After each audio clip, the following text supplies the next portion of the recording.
Hey guys, welcome back to my channel. I decided to pull my phone out because my camera's not here.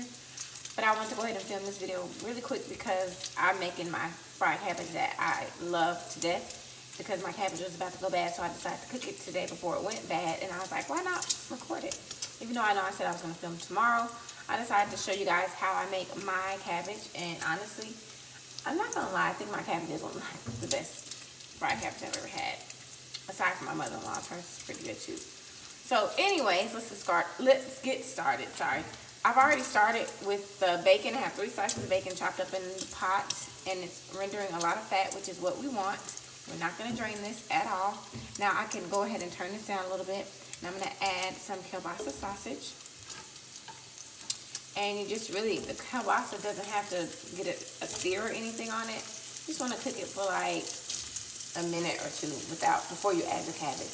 Now you can also add onions to this. Sometimes I add onions. I used to add bell pepper, but I no longer try to use a lot of bell pepper in my meals because it's a nightshade and it kind of causes inflammation. So I don't add bell pepper. But you can do bell peppers, you can do carrots, you can do, like I said, onions. I have some onions. I don't feel like chopping them up, so therefore we're not. And I don't feel like pulling out a chopper to do that. So we're just gonna do it like this. Because usually, honestly, during the week, this is the way I do it anyways. Just bacon, kielbasa sausage, cabbage, and seasoning, and that's it. And it's really, really easy. This is like a meal that I would make if I know, like, if on a Wednesday we're going to church, I can make this in 30 minutes or less. And I'll add, like, some macaroni and cheese to it or some rice or something. And it's a meal in itself. So I'm going to turn this up just a little bit more. Like I said, the kielbasa does not have to get brown. A lot of people I notice, they remove their bacon once it's done. I don't do that. I leave my bacon in there because to me it's a waste of time to take it back out and then add it back in. So anyway, I'm going to go ahead and add my cabbage. It's already been rinsed, chopped up, and I chop it any kind of way, especially if my hands are hurting. As long as it's chopped, I don't care what it looks like. And if I had more cabbage, I would season and then like layer it, cabbage, seasoning, layer. But because this is only a half of a cabbage, I don't have to do that today because it's not as much. Okay, so the seasonings that we're going to use, a little bit of lime, not a lot. You don't want this salty, just a little. And because I'm not chopping up an onion, I have some chopped onions, dehydrated onions.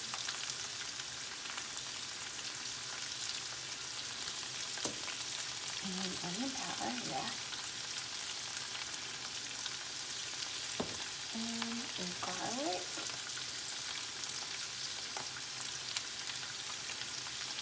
And ground black pepper.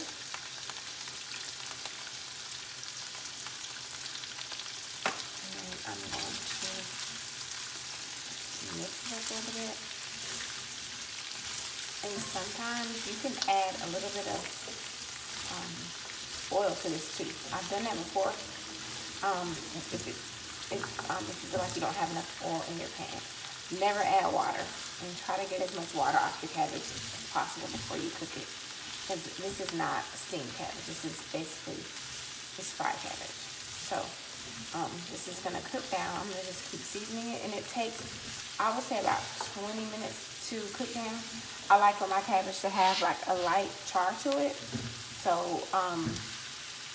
when it's cooked like this, I don't really care for it to be super crunchy. Even though you can eat it, you know, it only takes a few minutes. But if you want that nice char taste, you might want to let it just cook for about 20 minutes. And I also cook this in my electric skillet. It cooks really well in that too. But I didn't feel like pulling that out either. So I pulled this out. So the bacon is not going to burn or anything because you are constantly turning it. And then the cabbage produces its own water. So it's really no need to add water to this dish. And also, if you wanted to make this like more of a vegetarian friendly dish, you can use crumbles or you know, any type of meat substitute. I don't have any. And then I'm trying to get Mario on board with the vegetarian lifestyle, but he really is not with it, so we compromise. So I'm gonna let this simmer down for a few minutes, and then I will come back and show you what it looks like when it's almost done. And then I'm gonna add my favorite secret ingredient just before it is time to eat, and then that will be it. So I'll be right back. Okay, so part 2. As you can see, the cabbage is pretty much done. Also, the sausages have cooked on their own in here. I didn't have to cook them separately. They did their thing in the mix with everything else. I added a half a teaspoon of minced garlic that I put at the end because I don't want the garlic to burn. So before I take this off of the stove, I add a secret ingredient. It might not even be a secret. Some people might do this too, but I feel like this just takes this dish up to another level, and that is sugar. This is the sugar that I use. It is from Trader Joe's. It's my favorite. I stopped using white sugar about a year and a half ago because it's not good for you. So that's one thing I'm cutting out already. I'm still working on the others like pasta and caffeine, you know, all that stuff.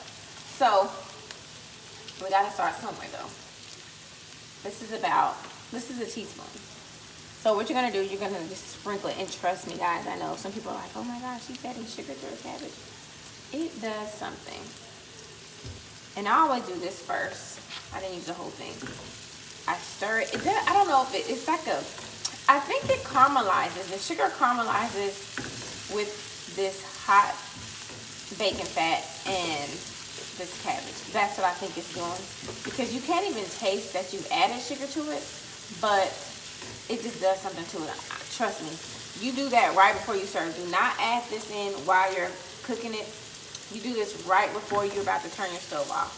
So, and I already know like how much I need because I do this so much, but you taste as you go, you know. And if you add too much sugar, balance it out with a little onion powder or a sprinkle of salt, something like that. But for the most part, don't go overboard with the sugar, guys. Just like you don't want to go overboard with the salt. So that's pretty much it. I'm making Mario a side of macaroni and cheese. I'm gonna try not to eat any. I don't eat any pasta or cheese, and I use my last box of my vegan mac and cheese. So also, if you guys know of any good vegan cheese, please comment below, because the struggle is real. That's one problem that I'm having. I can't find a decent vegan mayonnaise or a decent cheese. So if you are using any, I would like to know what you're using. If you make cabbage a different kind of way, let me know. Or if you make it this way but you do something a little different, let me know as well. I hope you guys have enjoyed the short video, and I will talk to you soon. Thanks. Bye bye.